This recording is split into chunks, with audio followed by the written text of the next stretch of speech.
pertemuan nih dengan Bang Sunan. Mungkin seperti apa Bang, bisa diceritakan Bang ke kita Bang? Gini, saya tuh ketemu Sunan nggak sengaja gitu. Saya jujur aja, saya bilang, saya Sunan, kamu mengumpulkan media dengan mengomentari itu mengganggu saya dan mengancam keselamatan jiwa saya dan kawan-kawan. Gitu. Kenapa itu sama saya dengan mengadu domba antara suku NTT dengan saya gitu. Saya mau tanya gitu. Mana pernyataan bahwa Farhad Abbas melaporkan warga NTT 8.000 orang? Mana? Mana saya ngomong di mana gitu. Kedua, sejak kapan saya pernah menakut-nakutin? Kalau saya ngomong, menyarankan agar tidak diterima bantuan itu pernah. Tapi kalau akan melaporkan seluruhnya itu tidak pernah ada. Maka saya minta tolong tunjukkan. Kedua, kalau tim saya itu memang jelas bahwa untuk laporan pidana Agus saya tidak terlibat di situ. Karena kan dia melaporin 4 orang yang pernah saya laporkan. Jadi saya menganggap bahwa ya saya memang sebagai tim kuasa tapi bukan tersangkut laporan NTT. Dan teman-teman perlu kita ketahui bahwa laporan NTT itu karena mereka bilang donasi NTT. Makanya laporan judulnya itu membuat laporan NTT. Jadi yang dilaporkan itu bukan masyarakat yang menerima sumbangan, tapi adalah 4 orang yang ada di podcast yang menyatakan bahwa memindahkan atau membawa uang tersebut ke NTT untuk disalurkan di NTT gitu.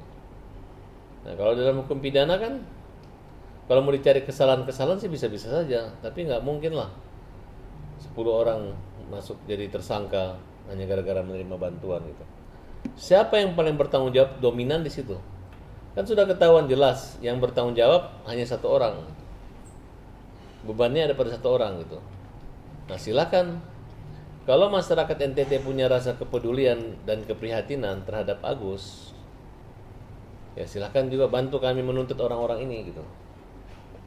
Tapi kalau kalian menganggap bantuan itu halal dan orang-orang yang menyerahkan bantuan milik Agus itu halal juga, ya mohon maaf, apa yang diperjuangkan oleh Agus itu jangan dihalangi-halangi, jangan dipermalukan, jangan diintimidasi Agus, karena Agus adalah orang buta yang butuh pertolongan.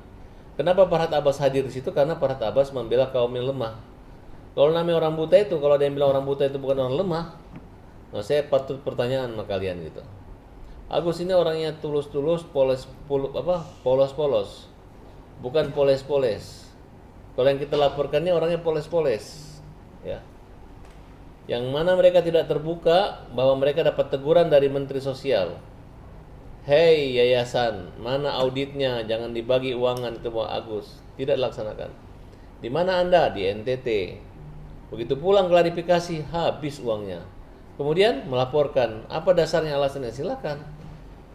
Memang dalam peraturan Menteri tentang pengumpulan uang dan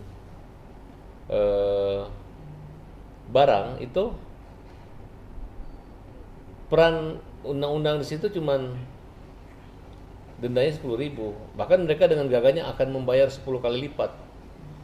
Nah, tapi dalam perkara penggunaan uang Agus, karena uang ini dulu masuknya ke rekening Agus, bukan ke rekening yayasan. Jadi perlu diketahui bahwa itu adalah imbauan untuk membantu sukarela. Nah, kalau sekarang dibawa ke ranah seolah-olah itu untuk berobat, sedangkan matanya Agus sudah sembuh, ya. Tidak boleh kalian memperlakukan Agus seperti itu. Nah ini adalah permainan tiktoker yang menurut saya sangat tidak beradab dan melanggar kemanusiaan. Jadi kata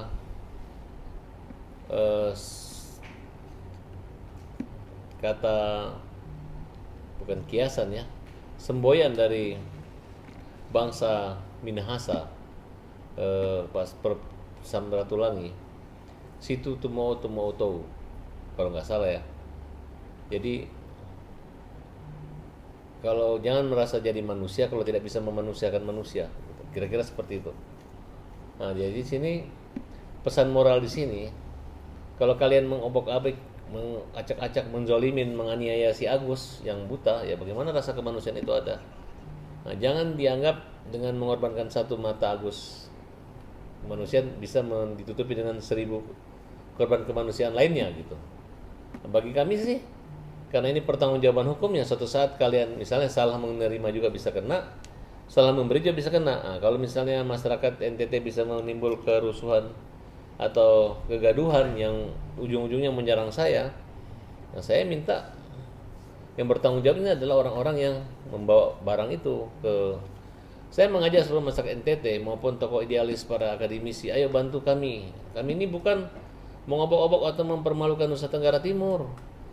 Yang dari awal sebelum adanya sumbangan ini diserahkan ke sana, kita sudah melaporkan ke polisi. Mereka sudah membuat perdata kok, dan ini uang memang punya Agus gitu.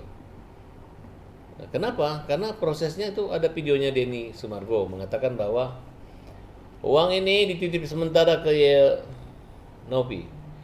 Kalau siapa yang ngambil atau ini, saya akan ganti 100%.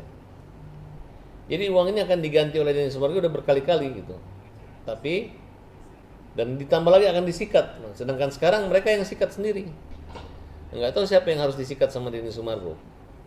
Apakah dia akan menyikat dirinya sendiri gara-gara membagikan uang itu kepada Agus?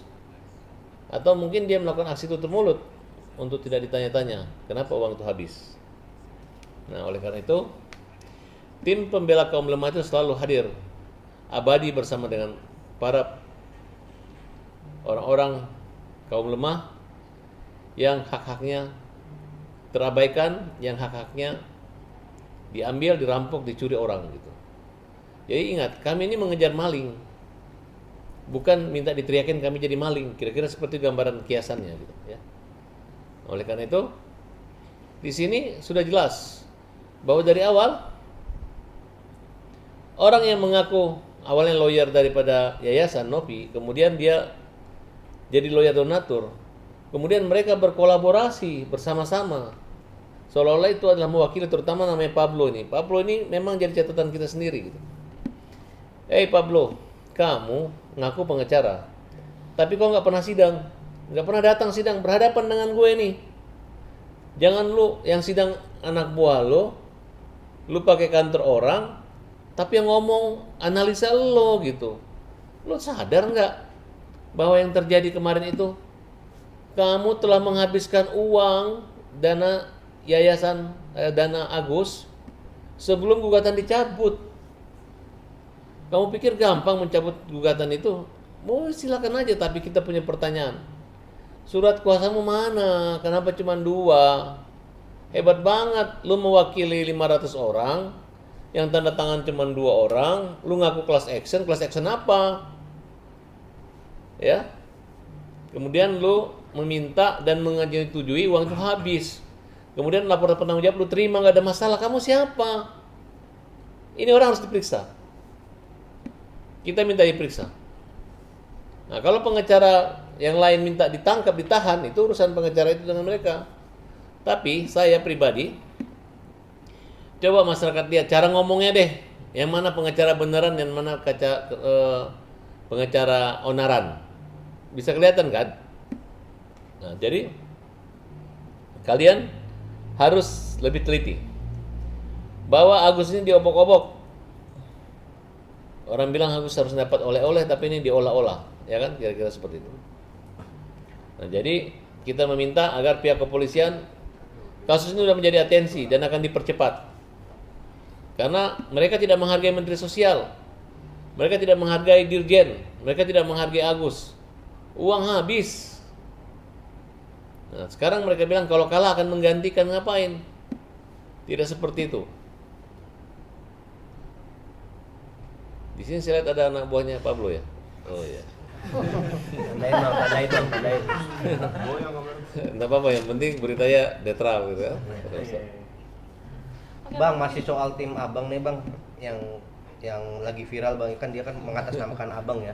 Katanya dia itu yang sempat ingin bukan mengancam ya, ingin mempidanakan korban-korban NTT menerima uang gitu, kalau masih mau menerima uang gitu. Nah, Abang sebagai timnya juga ikut bertanggung jawab gak sih atas sampai sekarang tidak ada korban yang dilaporkan. Ngapain kita ngelaporan di Jakarta, nanti 5 orang dipanggil aja repot kok. Yang penting 4 orang yang bertanggung jawab, ini yang paling penting. Dan masyarakat NTT tolong dukung kami. Kalian tahu nggak bahwa dana itu adalah dana dari rekening Agus? Makanya kita bawel, kita teriak-teriak jangan terima gitu. Bukan kita nggak tahu tiba-tiba udah habis baru kita ribut. Dari awal udah kita giring, ini jadi kasus nasional. Seluruh dunia tahu itu uang Agus. Dan donatur itu tidak dilibatkan, hanya 2 orang. Mereka ngaku polling, nanti kita audit lagi apa maksudnya pollingnya gitu. Masa 500 orang nyumbangnya cuma 10.000, 5.000 perak, masing-masing menggunakan pengacara, lebih mahal harga materinya dibanding sumbangannya.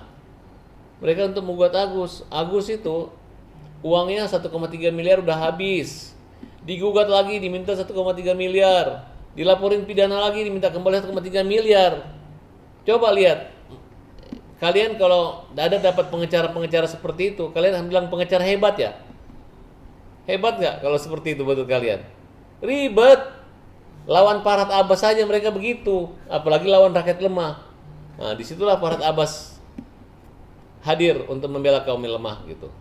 Jadi saya umumkan, Agus ini diobok-obok, dipermalukan. Kenapa? Mereka pikir aman, tapi bagi gue nggak bisa.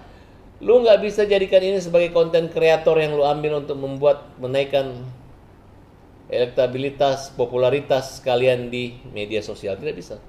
Gua kejar, ya. Gua bikin kayak ikan asin lo. Gua bikin kayak ikan asin. Pernah nggak ingat ya? Ingat ikan asin. Ikan asin itu saking asinnya masuk penjara. Oke? Jangan tersinggung ya.